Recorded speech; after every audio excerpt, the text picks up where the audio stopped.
여러분들, 역사가 되기 위해서는 세 가지 필요 조건이 충족이 되어야 됩니다. 그것은 시간, 공간, 그리고 인간입니다. 즉, 시간과 공간 속에서 인간이 벌인 어떤 일이 바로 역사며 역사적 사실이라는 것이죠. 이런 의미에서 오늘 보면 1절에서 7절은 그리스도의 탄생의 역사적 사실임을 증거하고 있습니다. 성경은 그리스도가 언제 태어났는지 1절에서 그때에 라면서 분명한 시간을 제시합니다. 그리스도께서 이 땅에 탄생하신 날은 인간의 역사 중 어느 한 날 일어난 사건이었습니다. 어떤 신화 속에 나오는 날이 아니었습니다. 그날은 1절에서 그때라는 가이사 아구스도가 로마의 황제로 있었을 때, 팍스 로마라고 불렸던 로마의 최고의 전성기 때, 그리고 이스라엘과 그 근방의 모든 나라들이 로마의 권력의 식민지가 되었 그때, 그리고 구레네가 시리아 총독으로 다스리고 있었을 때에 일어났던 사건이었습니다.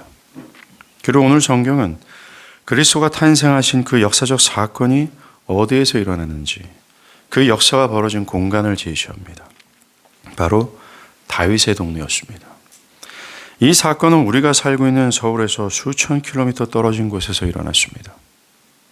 이 동네는 지금도 여러 방문객들이 방문하고 있고 여러 사람들이 현재 살고 있는 동네입니다. 이 동네는 현실에 있는 동네입니다. 그 다윗의 동네 이름은 베들레헴입니다. 이 베들레헴은 예루살렘으로부터 약 10km 떨어져 있는 곳으로서 이스라엘에서 가장 위대했던 왕 다윗의 아버지 이새가 살았던 동네입니다. 미가 선지자는 이 동네에서 위대한 사건이 일어날 것이다 라고 예언했습니다. 미가서 5장 2절에 베들레헴 유브라다야, 너는 유다 족속 중에 작을지라도 이스라엘을 다스릴 자가 네게서 네게로 나올 것이라. 그의 근본은 상고여 영원에 있느니라. 선지자 미가는 이 다윗의 동네에서 그리스도가 탄생할 것을 예언했고, 그의 예언대로 이 동네 2000년 전에 예언대로 이 사건이 벌어졌습니다. 이처럼 그리스도의 탄생은 어떤 신화나 판타지 소설이 아니라 시간과 공간 안에서 벌어진 역사였습니다. 성경은 그리스도께서 탄생하실 때 온 천하에 무슨 일이 일어나는지를 말해줍니다. 그때 온 세상은 정신이 하나도 없었습니다. 로마 왕제 가이사 아구스도가 로마 통치 아래 있었던 모든 나라에 호족하라라는 칙령을 내렸습니다. 가이사 아구스도의 칙령은 이 팍스 로마라고 하는 로마의 평화와 풍요를 더 견고히 하기 위해 더 많은 세금을 원했고 그것을 징수하기 위해 인구조사를 한 것입니다. 그뿐 아니라 로마 제국의 풍요를 위해 로마는 그들의 점령한 식민지에 대해 거침없이 폭정과 압력을 행사했습니다. 그것으로 로마 제국 아래에 있었던 나라들은 고통을 받았습니다. 가뜩이나 세금에 대해서 힘겨운 삶을 살아가고 있었는데 더 많은 세금을 이제야 내야 되는 지경이 되었습니다. 각 나라들은 이 칙령에 대해 불만을 품었고 그들의 간절한 바람은 이 폭정에서 자유케 되어 자신들도 풍요를 누리는 것이었습니다. 그러나 현실은 그렇지 않았습니다. 원하는 바가 분명히 있었지만 그들의 현실은 가이사의 칙령으로 하고 싶지 않음에도 불구하고 이 고통이 뒤따르는 명령에 움직일 수밖에 없었습니다. 가이사의 명령에 이스라엘의 총독이었던 구레네 또한 자기가 다스리는 이스라엘 지역에 호족하라고 명령합니다. 이 명령의 3절이죠. 모든 사람이 자기가 살던 곳을 떠나 호족하러 자신의 본적지로 향합니다. 이것 때문에 사람들은 자신이 살던 일상을 내려놔야 했습니다. 생업을 내려놔야 됐고, 아이들은 학업을 중단해야 됐고, 결혼을 미뤄야 했고, 약속을 취소하고 중요한 사업의 약속을 놓치거나 파기해야 했습니다. 그리고 앞으로 더 많은 세금을 내야 되는 미래에 대한 암담함이 그들의 삶에 들이닥친 겁니다. 예수의 육신의 부모인 요셉과 마리아를 보십시오. 아이를 임신한 어린 마리아는 자신의 고향 나사렛의 부드럽고 편한 침대를 떠나야 했고, 어머니의 따스러운 보살핌을 떠나 요셉의 본적지인 베들레헴으로 무거운 몸을 이끌고 가야 했습니다. 이처럼 로마의 욕망으로 발생한 문제는 한두 가지가 아니었습니다. 로마는 자신들의 욕망과 욕심을 채우기 위해 한 가지 법령을 제정했지만 그 황제와 그의 대신들은 단순히 한 가지 계책을 세웠지만 그것에 따른 문제는 온 천하의 고통과 곤란함과 불행을 초래했습니다. 여러분, 이게 무엇이 생각납니까? 첫 아담의 한 번의 죄악으로 그와 그의 모든 인류가 죽음과 저주로 떨어진 것과 완벽하게 맞물리지 않습니까? 많은 죄악이 아니었습니다. 내가 하나님 되어보고자 하는 탐욕으로 선악을 알게 하는 나무의 실과를 먹으면 정령 죽을 거라는 이 하나의 법령, 이 하나의 법령을 한 번 어겼을 뿐이었습니다. 그런데 그 단 한 번의 탐욕을 향한 죄악은 엄청난 결과를 초래했습니다. 인류는 하나님께 받은 모든 복락을 일순간에 다 잃어버렸습니다. 나아가 인류는 두 가지 죽음에 직면하게 됐습니다. 하나는 육체가 후패하여 심장이 멈추는 죽음이었고, 두 번째는 만복의 근원 되신 하나님과 단절되는 영적인 죽음이었습니다. 이 영적인 죽음이야말로 인간의 모든 불행의 뿌리요 근원입니다.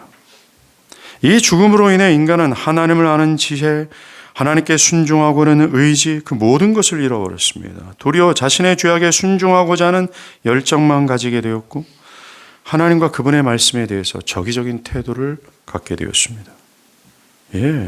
이 영적인 죽음, 이것이야말로 인간이 맞이한 모든 고통과 저주스러운 삶과 죽음의 뿌리입니다. 자의적으로 하나님을 버리고 하나님을 잃어버린 결과 인간은 현재 고통, 죽음, 전쟁, 질병, 인류 역사상 해결되지 못하고 있는 모든 저주스러움을 맞이하게 되었습니다. 죽음을 비롯한 인간이 직면한 모든 난제의 출발이 바로 이 죄악 때문이었다라는 겁니다. 하나님을 버린 결과라는 것입니다. 왜 저와 여러분이 이러한 삶을 살아가는 줄 아십니까? 인류 역사상 모든 인류는 유토피아를 꿈꿨지만 단 한 번도 역사에서 단 한 시절도 인간의 바랬던 유토피아는 이루어진 적이 없습니다. 죽음을 해결한 적도, 가난을 해결한 적도, 질병을 해결한 적도 없다라는 것입니다. 그 이유는 바로 이 한 가지 범죄였다라는 겁니다. 단 한 가지의 죄악으로 인해 파생된 고통은 이만저만한 것이 아니었습니다. 오늘 본문의 상황도 마찬가지예요. 그러나 문제는 현재 대부분의 사람들은 자신들이 왜 이러한 고통과 저주스러운 삶을 살아가고 있는지를 모른다라는 것에 있습니다. 자신들의 모든 고통의 원인이, 나아가 모든 인류의 고통의 근원적인 문제가 하나님을 버린 죄악에 있다라는 사실을 모릅니다. 나아가 그 문제를 자신들로서는 해결할 수 없는 난제라는 것 또한 모른다라는 겁니다. 결코 인간은 자신들이 저지른 죄악과 그 결과를 해결할 수 없습니다. 그것은 이미 역사가 증명하고 있습니다. 인류 역사에서 인간이 죽음을 해결해 본 적이 있습니까? 단 한 시대라도 그들이 꿈꾸는 모든 저주와 질병과 고통과 전쟁이 사라진 유토피아를 이룬 적이 있습니까? 역사는 없다고 말합니다.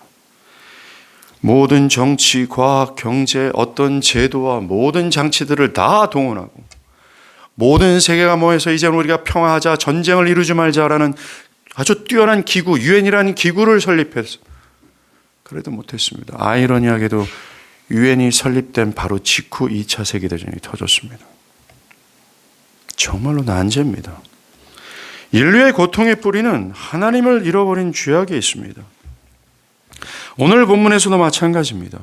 온 천하는 로마의 탐욕으로 인해 자신들이 고통당한다고만 느꼈습니다. 온 천하는 이 일이 왜 일어났는지 그 근본적인 이유를 몰랐습니다. 온 천하가 고통에 빠진 이유는 로마의 탐욕이 아니었습니다. 근본적인 이유는 온 천하의 죄악 때문이었습니다. 현재의 고통도 마찬가지입니다. 사람들은 자신들이 당하는 이 고통을 정치가 불안정하기 때문이다, 전쟁 때문이다, 갑자기 발생한 이상한 바이러스 때문이다, 예측하지 못한 질병과 사업과 실패 때문이다, 그거라고만 생각합니다. 어떤 표면적인 문제 때문이라고 생각합니다. 그러나 결코 그것은 정답이 아닙니다. 성경은 더 근본적이고 본질적인 원인이 있다라고 말합니다. 모든 인류가 왜 이러한 고통과 저주스러운 삶을 살아가는지를 성경은 말합니다. 오직 기독교만 얘기하고 있다라는 겁니다. 그 원인은 인간의 반역으로 하나님을 잃어버렸기 때문입니다. 인간이 처한 모든 고통은 인간의 정치, 문화, 경제 등등으로 해결할 수 없는 난제입니다. 그럼 어떻게 해야 할까요?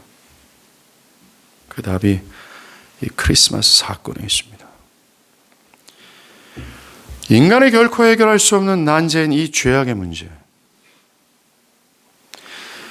하나님께서 유일한 독생자를 내어주셔야 될 만큼, 그리고 하나님의 독생자이신 그리스도께서 이 땅에 육신을 입고 오셔야 될 만큼 이 죄악의 문제는 매우 심각한, 매우 무거운, 매우 엄중한 문제였습니다.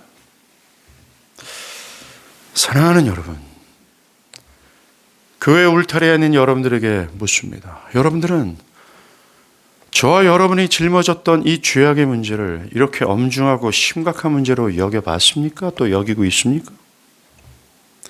하나님이신 그분이 독생자이신 유일무이한 아들을 내어주실 만큼, 또한 그 아들 대신 독생자이신 그리스도께서 영원무궁하신 하나님께서 썩어져야 될 육신을 입고 오실 만큼 이 죄악의 문제는 매우 중대하고 엄중하고 심각했습니다.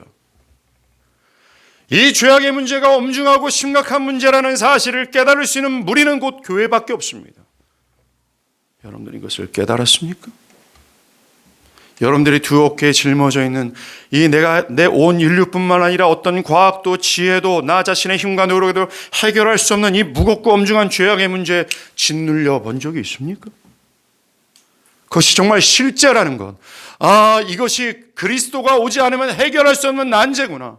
아버지께서 아들을 내어주셔야 될 만큼 이런 엄청난 문제구나라는 사실을 실제로 느껴본 적이 있습니까?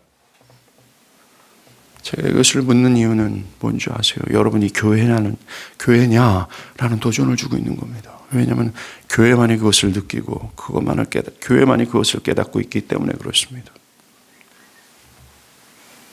우리의 죄를 해결하고 은혜와 진리가 충만하신 하나님께로 이끄실 그리스도가 유일한 답이라는 거예요. 오늘 이분이 탄생하셨습니다.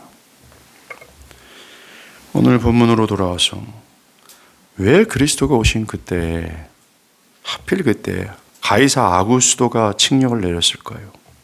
왜 그것으로 온 천하는 다 자신의 삶의 터전을 내놓고 본족주로 향하는 혼란스러움과 정신없음과 시끄러움이 있었을까요?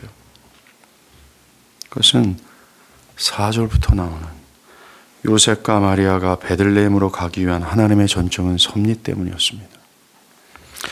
나사렛에 살던 요셉이 다윗의 동네였던 베들레헴에 굳이 임신한 마리아를 데리고 가야 했던 이유가 있었습니다.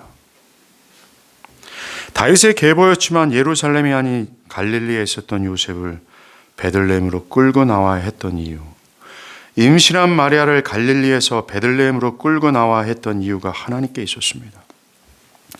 그 당대 모든 사람들은 원치 않았고 심지어 요셉과 마리아도 그럴 이유가 없었고 그럴 이유를 잘 알지 못했습니다. 오직 하나님께만 있었습니다.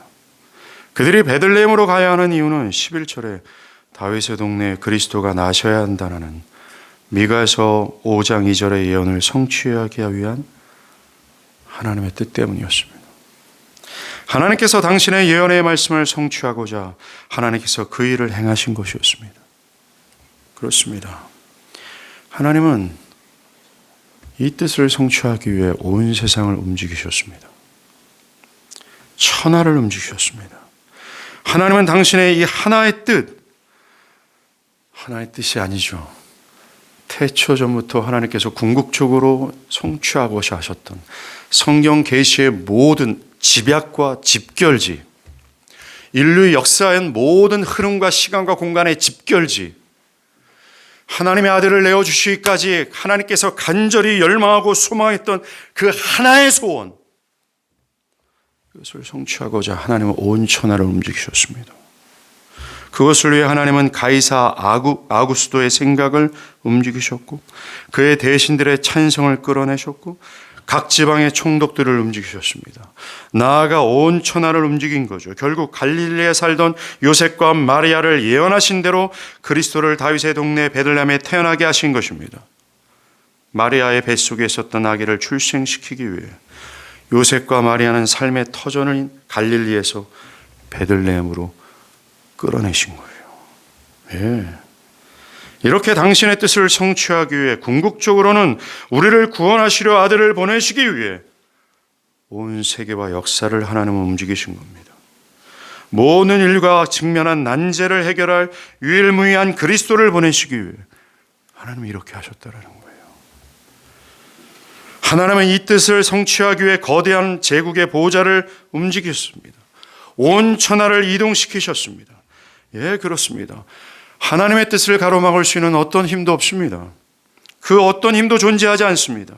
하나님이 하신다고 하신다면 거칠 것이 없고 그것을 거스를 어떤 것도 없습니다. 심지어 하나님은 자연 법칙과 온 우주의 질서 또한 거스르면서까지 당신의 뜻을 성취할 수 있는 하나님이십니다. 아무리 막강한 로마 제국이라 할지라도 자신을 신처럼 여기는 로마의 시조도 그 뜻에 움직일 수밖에 없는 하나의 비조세계일 뿐이에요. 모든 역사는 하나님과 하나님의 뜻대로 움직입니다. 하나님의 뜻은 어떤 상황이든지 하나님의 역사로 성취될 수밖에 없습니다. 이것은 구원의 문을 여실 수 있는, 누가 여실 수 있는지, 누가 시작할 수 있고 누가 성취할 수 있는지를 알 수 있습니다. 바로 하나님이십니다. 하나님의 뜻이 성취되기 위해서는 수만 가지 조건이 갖춰야 된다 할지라도 하나님에게는 아무런 상관이 없습니다.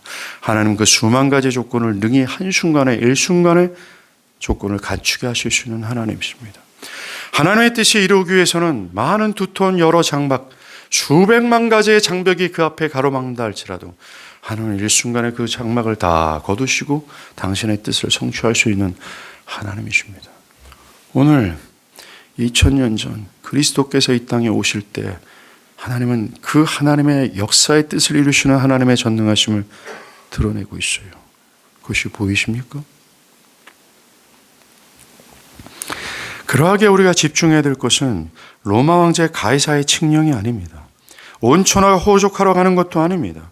로마의 탐욕과 로마 제국에 복속된 나라들의 불만도 아니었습니다. 아닙니다. 중요한 사실은 미가서 5장의 예언을 성취하고자 역사에서 보이지 않는 곳에 일하시는 하나님이에요. 우리가 봐야 될 것이 바로 하나님이라는 겁니다. 온 천하를 위해, 온 천하를 당신의 뜻을 성취하기 위해 일하시는 하나님이라는 거예요. 우리는 하나님과 하나님의 뜻이 여전히 역사를 움직이고 나의 삶에 개입하고 있다는 사실에 집중할 필요가 있습니다. 그 당시 많은 사람들은 모든 역사를 집약하는 하나님의 강렬하고 모든 역사를 위한 하나님의 뜻이 성취되는 것을 하나도 못 봤습니다. 그들이 봤던 것은 보이지 않는 역사 뒤편에서 일어나는 잠든 진실, 그 하나님께서 자신들을 구원하고자 하는 하나님의 경륜과 섭리를 단 한 명도 보지 못했습니다. 그들이 봤던 건 로마였어요. 가이사 아우구스도의 칙령이었습니다. 불만스러웠습니다. 자신의 생계를 내려놓는 거였어요. 약속을 취소하는 거고 사업이 일그러지는 것이었습니다. 온통 그들은 보이는 것만 봤습니다. 아니에요. 우리는 그것을 집중해야 될 존재가 아닙니다. 우리가 봐야 될 것은 하나님이에요. 근데 문제는 우리도 그들과 똑같이 자꾸만 보이는 것만 본다라는 겁니다. 보이는 것만 보고 판단한다라는 거예요. 삶이 좀 풍요로워지면 하나님이 나를 인도하시는구나. 삶이 조금만 고달퍼지면 하나님의 인도하심이 어딨냐라고 우리는 불평합니다.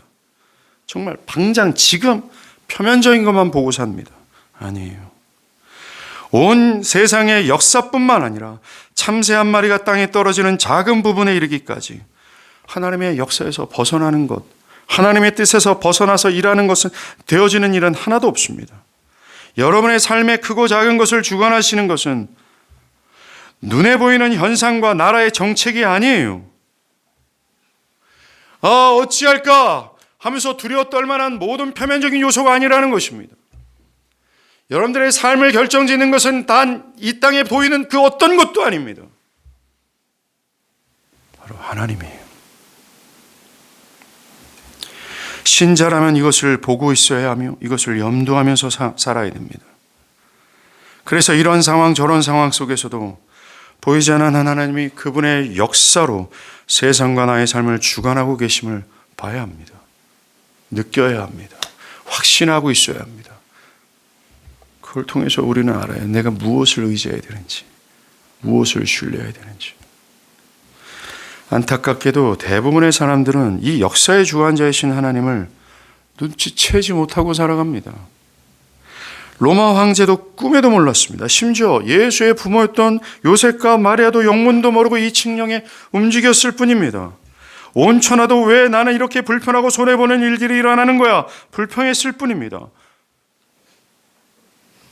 생각조차 못했습니다. 이것이 하나님이 미가서 5장의 뜻을 예언을 성취하고자 하는 하나님의 섭리라는 것 생각도 못했습니다. 그 누구도 자신들을 구원하시고자 하는 역사를 움직이시는 보이지 않는 하나님을 못 봤어요. 우리의 일상에서 벌어지는 수많은 일들 하나하나가 왜 일어나는지 우리는 염두하지 않고 살아갑니다. 조금 힘들면 불평하고 조금 뒤틀려지면 어떻게 하나 안절부절할 뿐입니다. 그저 지금의 순간만 보고 모든 것을 판단합니다. 아니에요. 사랑하는 여러분, 거대한 역사죠. 그 거대한 우주 안에 먼지보다 더 작은 나 자신의 인생의 분초 그것을 움직이시고 인도하시는 분이 누군지 아십니까? 신실하시고 섬세하신 하나님이세요. 이것이 성경의 증거입니다. 교회는 이것을 받아들여야 되며 이것을 믿어야 되며 이것을 확신해하며 살아가야 될 존재라는 사실을 기억하십시오. 제발 여러분들의 인생 뒤편에서 지금은 알지 못하지만 당신의 뜻대로 우리를 움직이고 계신 그 하나님을 좀 보면 안 되겠습니까? 이처럼 인간은 자신들의 근본적인 문제를 모를 뿐만 아니라 지금의 모든 난제들이 왜 일어나는지 그 고통의 가장 본질적인 문제를 모를 뿐만 아니라 하나님께서 자신들을 위해 역사를 움직이는 것조차 모를 정도로 어리석습니다. 영적인 것에 대한 감각도 정말 그것에 대한 지식도 없는 무지한 상태에 있어요. 하나님께서 자신을 구원하고자 하시는 그분의 경륜을 인지할 수 있는 능력도 없습니다. 하나님이 먼저 우리에게 알려주셔야 겨우 우리는 알 수 있어요. 하나님 먼저 알려주셔야 된다는 겁니다. 보십시오. 오늘 보면 1절에서 7절까지는 역사적인 사실을 진술할 뿐입니다. 가이사 아구스도의 칙령으로 요셉과 마리아가 다윗의 동네로 호적하러 갔다. 곳에 여관이 없어서 출생한 아이가 강부에 쌓여 구에 누워있다. 여러분들 이것은 누구나 다 알 수 있는 정보입니다. 일반적인 정보죠. TV를 틀고 이 시즌이 되면 누구나 알 수 있는 정보입니다. 아, 그런 일이 일어났구나. 그때 그 공간에서 그런 일이 벌어졌구나 말입니다. 어제 9시 뉴스를 보면 모두가 다 아기 예수가 태어나신 날이다 라고 보도합니다. 그런데 그 아기 예수가 누구이며 그가 무엇을 하러 오셨는지, 그리고 그를 보내신 하나님이 사람들에게 무엇을 요구하시는지에 대해서 아무런 언급이 없습니다. 그리고 그 의미를 분명히 깨닫고 그것을 설레하고 온전히 합당한 반응을 보이는 사람들이 없습니다. 기억할 것은 이런 정보를 아는 것, 이런 역사적 사실만 아는 것은 기독교 신앙이라고 할 수 없습니다. 기독교 신앙은 이 역사적 사실이 무슨 의미인지, 그것이 의미하는 바가 무엇인지를 알고 믿어 그것을 근거하여 살아가는 것이 신앙입니다. 우리가 읽은 본문의 구성을 한번 보십시오. 성령이 계시하셔서 기록된 성경의 진술의 순서를 한번 보십시오. 먼저 1절부터 7절까지는 시간과 공간 안에 베들레헴의 작은 아기가 태어났다는 사실을 압니다.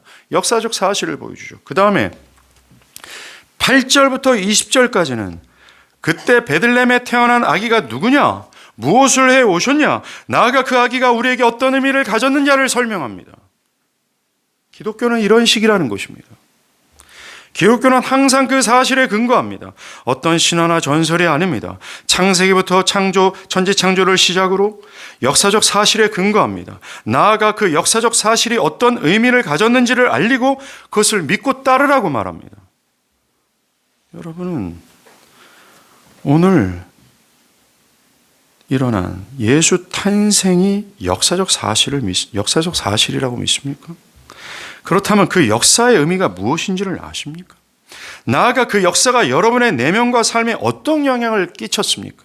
어떤 영향을 주었습니까? 그 역사가 나와 어떤 상관이 있습니까? 그 역사적 사실이 여러분들의 내면에 어떤 변화를 가져다 줬고, 그 역사적 사실이 여러분들의 삶을 어떻게 변화시켰으며, 그 역사적 사실이 여러분들의 삶을 살아갈 때 무엇을 선택하고 결정할 때 어떤 영향을 끼치고 있습니까? 그 역사적 사실이 여러분들에게 어떤 의미냐라는 거예요. 만약 이 역사가 나에게 아무런 영향을 끼치지 않았다면, 여러분들의 마음에 흥분과 기쁨과 전율과, 그래서 이 역사 앞에 내 온 마음과 뜻과 정성을 다해 나 자신을 다 하나님께 드리고자 하는 그 열망에 사로잡히는 그런 정도의 영향을 여러분들에게 역사가 끼쳤냐 이거예요. 이 역사는 여러분들에게 뭡니까? 그냥 9시 뉴스에서 떠드는 사람들이 말하는 그런 정보 정도의 수준의 역사입니까? 아니면 여러분들의 내면과 현재와 미래를 온통 개혁시켰던 역사입니까? 자기를 부인하고 자기 십자가를 지고 주님을 목숨 다해 따라갈 만큼의 영향을 준 역사입니까? 아니면 지금도 예배를 드릴 때 화석처럼 아무런 의미 없이, 아무런 의식도 없이, 아무런 영향도 끼치는 역사, 아무런 영향도 못 끼치는 역사입니까? 여러분들에게 역사는 뭐예요?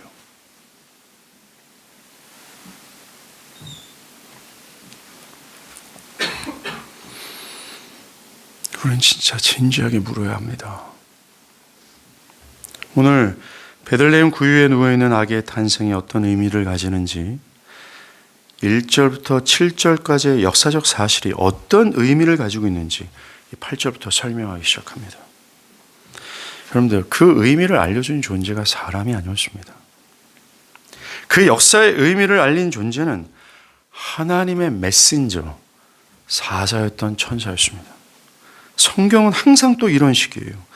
구약에서도 단 한 명의 선지자도 예외 없이 하나님께 받은 계시의 말씀을 대언했을 뿐이라는 겁니다. 그 누구도 독자적으로 자신의 생각을, 어떤 자신이 고안의 어떤 지혜를 말한 선지자가 없습니다. 그들의 모든 말은 하나님의 계시된 말씀을 대언한 것뿐이었다는 겁니다. 예. 아까도 제가 말한 것처럼 이 역사의 의미를 알리시는 것은 하나님이세요.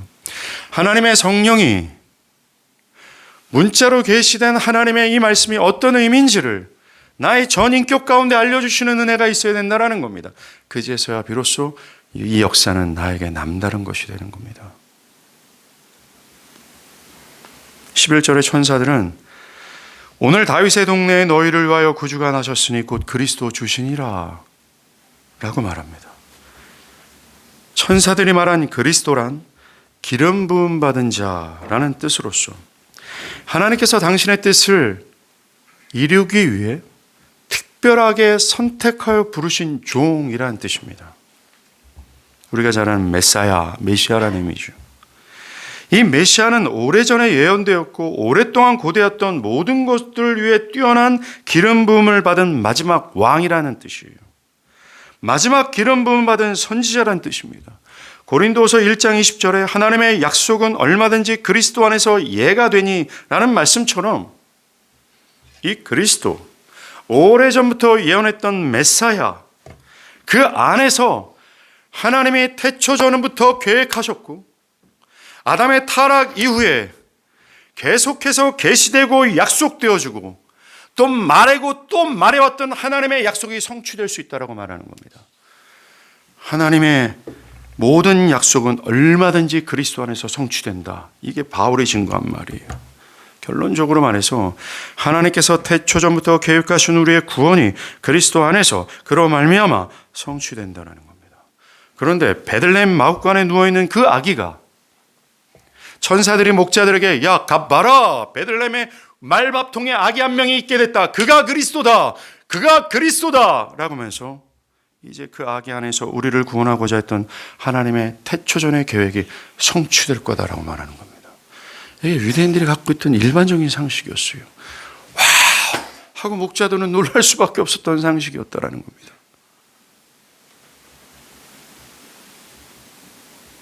또 다윗의 동네에 태어난 그를 주인이라고 말합니다.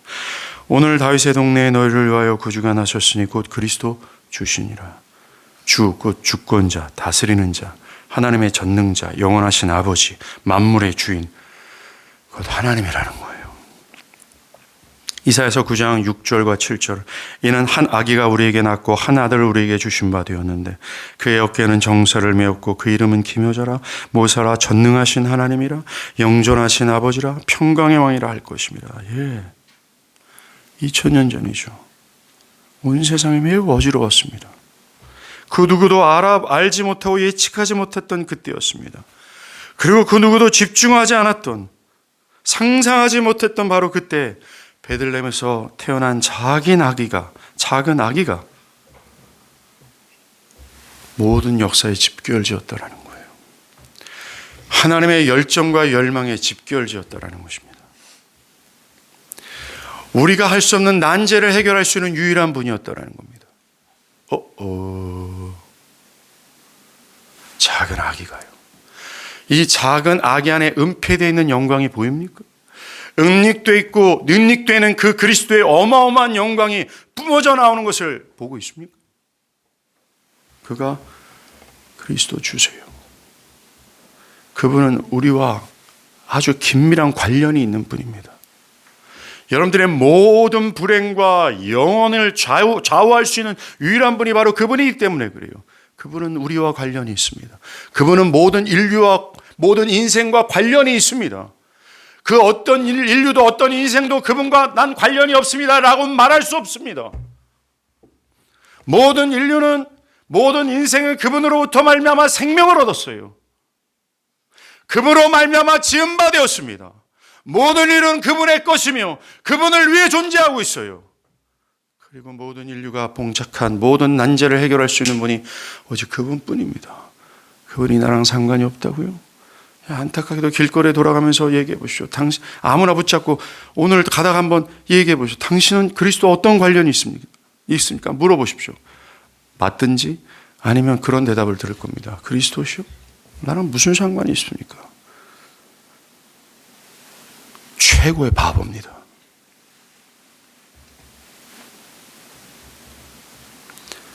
이분은 우리의 죄를 구원하러 오신 유일무이한 그리스도세요.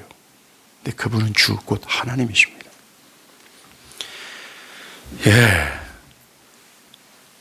8절부터 이어지는 이 1절부터 7절까지 벌어진 이 크리스마스 역사가 바로 우리를 죄에서 구원하실 그리스도의 오심의 역사임을 증거해 줍니다.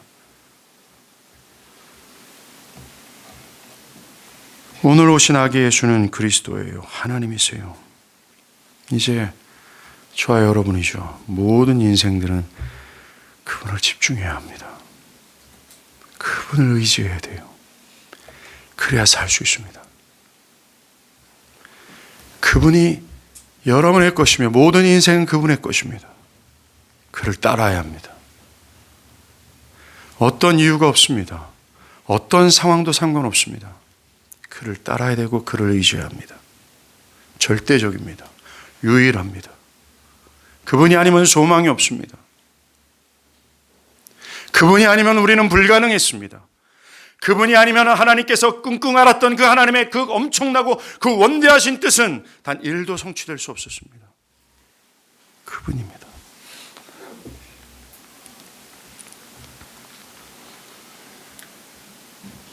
천사들은 14절에서 이 그리스도 주가 오심으로 말미암아 나타나게 될 축복을 말합니다. 지극히 높은 곳에서는 하나님께 영광이요 땅에서는 하나님이 기뻐하시는 사람들 중에 평화다라고 말합니다. 즉, 이 태어나신 아기 때문에 하나님이 영광을 받으신다라는 거고, 또한 이 아기를 영접하는 모든 곳에 평화가 임한다고 말합니다. 여러분들, 그리스도의 오심으로 말미암은 이 평화 있잖아요.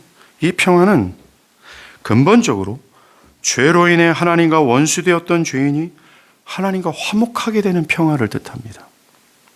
이 평화는 단지 심리적인 안정 정도를 의미하는 것이 아닙니다.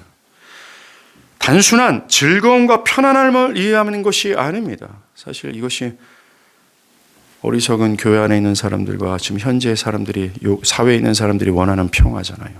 그냥 심리적인 안정, 편안함, 어떤 가벼운 즐거움. 그리스도의 오심으로 주어지는 평화는 그것이 아니라는 겁니다. 죄로 말미암아 우리 머리 위에 머물고 있는 하나님의 진노가 사라지고 하나님과 화평케 되는 거예요. 그리스도로 말미암아 죄로 인해 우리 위에 있던 하나님의 진노가 사라질 뿐만 아니라 나아가 이겁니다. 이 사실이 더 중요합니다. 하나님이 나의 하나님이 되시고 내가 그분의 백성이 되는 거죠.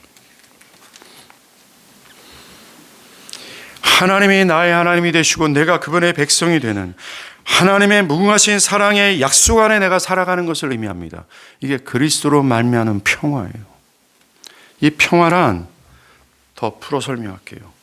당신의 백성의 행위나 외부의 압력에 좌우되지 않고 하나님의 백성의 삶의 어떤 상황과 형편에서도 영원토록 멈추지 않고 절대로 고갈되지 않으며 확고부동하게 하나님의 사랑과 용서가 부어지는 하나님의 은혜와 진리의 충만한 안에 살아가게 되는 것입니다.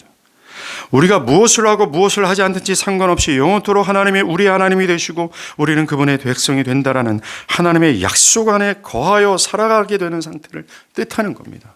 평화가 말입니다. 모세가 얘기했죠. 전능자의 그늘 아래 살아가기를 원하나이다 라고요. 전능자, 그 어떤 원수도 해할 수 없으며 어떤 힘도 무너뜨릴 수 없고 어떤 상황도 어떤 것도 위협을 받을 수 없는 가장 강력하고 전능하며 완벽하고 완전한 보호처, 전능자의 그늘, 그 하나님, 그 안에서 살아가는 이것을 평화라고 말합니다. 이게 그리스도로 말미암아 주어지는 평화라고 말하고 있어요. 믿음이 연약해서 하나님을 망각하지요. 그것으로 염려하고 두려워하는 자격 없는 신자에게 변함없이 하나님의 사랑과 용서는 멈추지 않아요. 그들을 인도하고 보호하시는 하나님의 손길은 거두어지지 않습니다. 확고부동하고 고갈되지 않습니다. 이 언약적 사랑은 변질되지 않습니다. 그 무엇도 유업할 수 없을 정도로 견고합니다. 이 언약 안에서 하나님은 우리의 아버지가 되시며 우리의 친구가 되시는 거죠. 변함없이 언제나 어디서나 그들과 함께 하시고 그들을 인도하십니다. 이 은혜 속에서 모든 신자는 그 누구도 예외 없이 모든 신자는 절대적인 안정과 평안을 누리게 되는 겁니다. 더 이상 그 어떤 것도 두려워할 필요가 없습니다. 모든 것이 하나님이 기뻐하시는 사람들 중에 오늘 나신 하나님이시며 그리스도이신 예수 안에서 이루어지는 거죠. 이게 평화예요. 저는 진짜 묻고 싶습니다. 여러분들은 이 평화를 맛보고 누리고 있습니까? 진지하게, 정말 진실하게 대답해 보십시오. 그 은혜와 진리에 충만하신 그 하나님, 어떤 상황에서도 멈추지 않고 당신의 백성들을 내가 이제부터 나의 자녀로서 너를 사랑하겠노라, 내가 언제든지 너를 용서하겠노라라고 하는 끊임없이 밀어닥치는 하나님의 그 헷세드와 같은 충만한 은혜가 나의 삶에 밀어닥치고 있다는 사실을 믿냐 이거예요. 이것을 누리고 있습니까? 이것을 확신하고 있습니까? 이것을 맛보고 있냐는 거예요. 이건 실제입니다. 사변적인 중얼거림이 아니에요. 기독교의 서술이 아닙니다. 하나의 문자가 아니고 하나의 스테이트먼트가 아니에요. 이건 실제예요. 누리고 있습니까? 이 평화를 주시고자 그리스도가 오셨다라고 말합니다. 설교자로서 제가 답답하고 숨이 막히는 이유는 그리스도를 버젓하게 믿는다 고백하는 사람들이 이 평화를 누리지 못하고 있다는 거예요. 하나님이 계속해서 내가 밀어닥치겠다, 어떤 것도 정말 고갈되지 않고 계속해서 너희들에게 사랑과 용서를 부으겠다 말씀하셨음에도 불구하고 전혀 염두하지 않고 살아갑니다. 평화를 못 누려요. 이게 무슨 일입니까? 그리스도가 육신에서 이 땅에 오셨을 뿐만 아니라 십자가에서 죽을 만큼 이 평화를 우리에게 던져줬건만 둘 중에 하나입니다. 그 평화가 근본적으로 없든지 아니면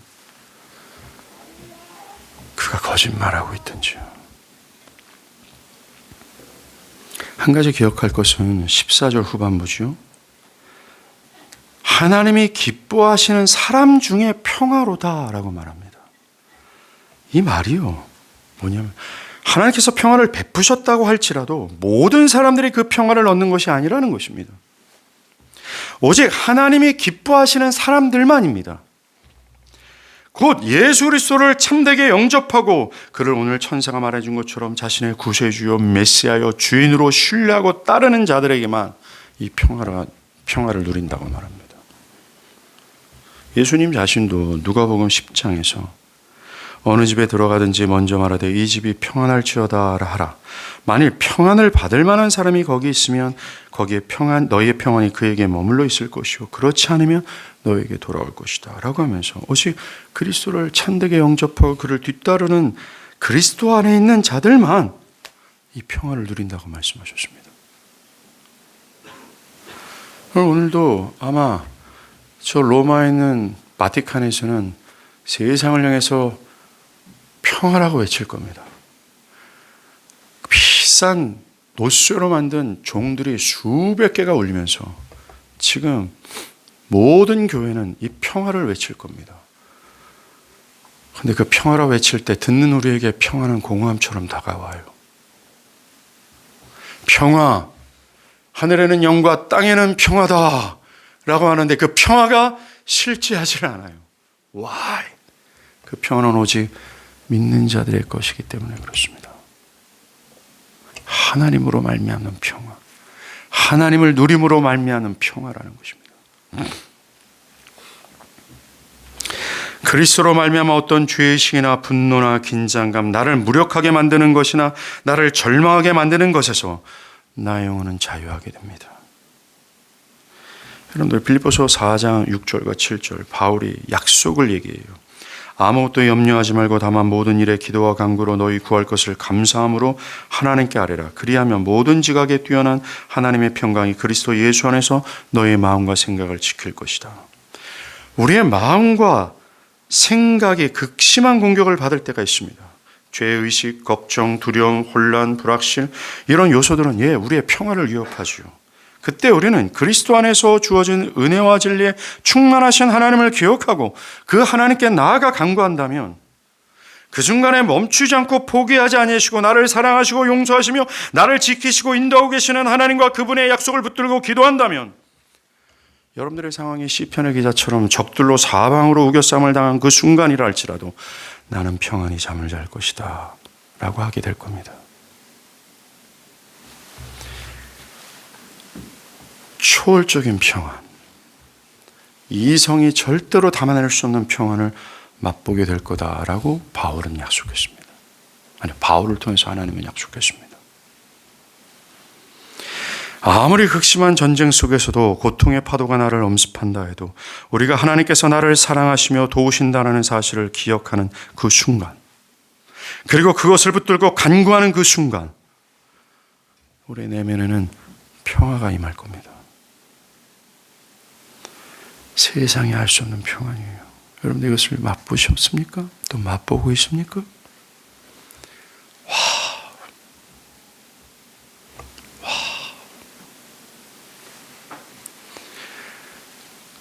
절대로 흔들릴 수밖에 없는 그 상황인데 그 평화로 그는 견고히 서 있습니다.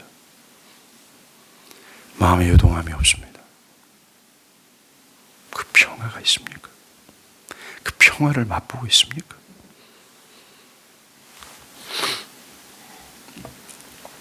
중요한 사실은 그것이 그리스도로 말미암아 주어진다는 거예요. 근데 우리가 염두해야 될 평화가 마지막으로 하나 더 있습니다. 만약 우리가 하나님과 화평하게 된다면, 그리스도로 말미암아 평화를 얻게 된다면 분명히 그 평화는 뒤따르는 열매가 있다는 거예요. 그것은 다른 사람과의 평화입니다. 하나님과 평화한다는 사람은 다른 사람과 평화한다는 것이죠. 이것은 믿는 자들이 하는 최소한의 행동 중 하나입니다. 바울은 로마서 12장 18절에 할 수 있거든 너희로서 모든 사람과 더불어 화목하라 라고 말합니다. 아주 많은 사람들이 가족들이나 지인들과 함께 있을 때 거기는 불화한 관계가 있어요. 난처하고 불편한 관계가 된 사람들이 있습니다. 여러분들은 하나도 없습니까? 그 중에 어떤 불화는 꽤 오래 지속된 것도 있습니다. 어떤 것은 요 근래 생긴 불화도 있죠. 우리도 그 관계를 개선해야 된다는 건 알고 있습니다. 그것을 해결해 보고를 하지만 실패로 끝나거나 어떻게 평화할 수 있지?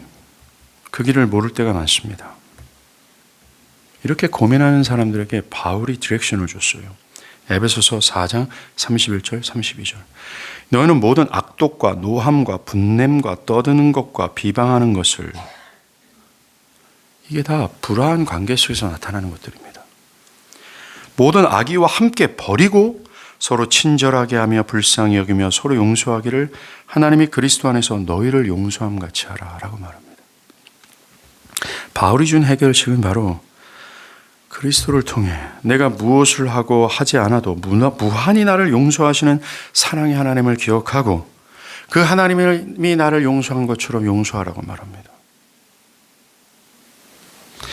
비록 우리의 죄악이 우리를 가로막는다 할지라도 우리는 포기하지 말고 그리스도를 통해 나 같은 자를 용서하신 하나님의 은혜를 기억하고 그와 같이 용서해야 된다고 말합니다. 70번씩 7번이라도 용서해야 된다고 말합니다. 다른 사람과 평화하고자 하는 마음을 계속해서 포기하지 말고 확고히 붙들고 자라나야 된다고 말합니다. 여러분들, 정말 신자는 모든 사람과 화목하는 자로서 부름을 받은 것이 사실입니다. 이 위대한 평화의 시작은 바로 그리스도께서 이 땅에 오시면서 시작됐습니다. 열렸어요. 이제 우리는 이 역사적 사실과 이 역사적 사실이 의미하는 바를 안 들을 자로서, 아, 그 아기가 그리스도 주시구나. 그가 평화를 가져다 줬구나. 모든 믿는 자는 그 평화를 누리며 살아가는구나. 이 사실을 아는 자로서의 반응이 필요합니다. 오늘 성경을 보십시오. 여러분들, 이 소식을 목자들에게 알려준 천사들이 뭐라고 얘기합니까? 가라. 강보에 쌓여 있는 그 아기를 보라 라고 말합니다. 그리고 그들은 우리가 읽지 않았지만 16절에서 천사들의 말대로 베들레헴으로 달려가 누우신 아기 예수를 경배합니다. 예, 이것이 그리스도 주를 아는 자들의 합당한 반응이에요. 아는 자로서의 반응이라는 것입니다. 오늘 탄생하신 아기가 바로 그리스도 주라는 사실을 수용하고 마땅히 그를 경외하고 경배해야 된다는 겁니다. 저는 단순히 경배한다, 일회적인 예배로 끝나라 라는 말을 하는 것이 아닙니다. 사람들은 경배하라 하면 하나의 형식적이고 의식적인 예배를 참석하면 그만이라고 얘기합니다. 그런데 신구약 성경 전체가 말하는 경배는 일회적인 예배를 뜻하지 않았습니다. 경배는 뭡니까? 일상의 삶이었어요. 일상의 삶에서 그리스도를 자신의 주인으로 섬기는 겁니다. 마치 종이 자신의 주인 외의 말에 순종하지 않는 것처럼 종은 철저히 오직 자신의 주인의 말만 듣고 움직이는 것처럼 그리스도를 주라 믿고 그를 영접한 자로서의 합당한 반응은 일상의 삶에서 그리스도 외에 다른 말을 듣지 않고 그리스도의 말씀 외에는 순종하지 않으며 그리스도의 말씀 외에는 움직여지지 않는 겁니다. 그리고 오직 하나님의 말씀과 일치하여 행하고 순종함을 통해서 그를 나의 주인으로 경배하는 것이죠. 그게 경배입니다. 바랍니다. 여러분들이 2000년 전 마옥간에 태어나신 아기가 그리스도로 믿습니까? 그를 여러분들의 주로 영접하셨습니까? 그렇다면 합당한 반응을 보이십시오. 기도하시겠습니다.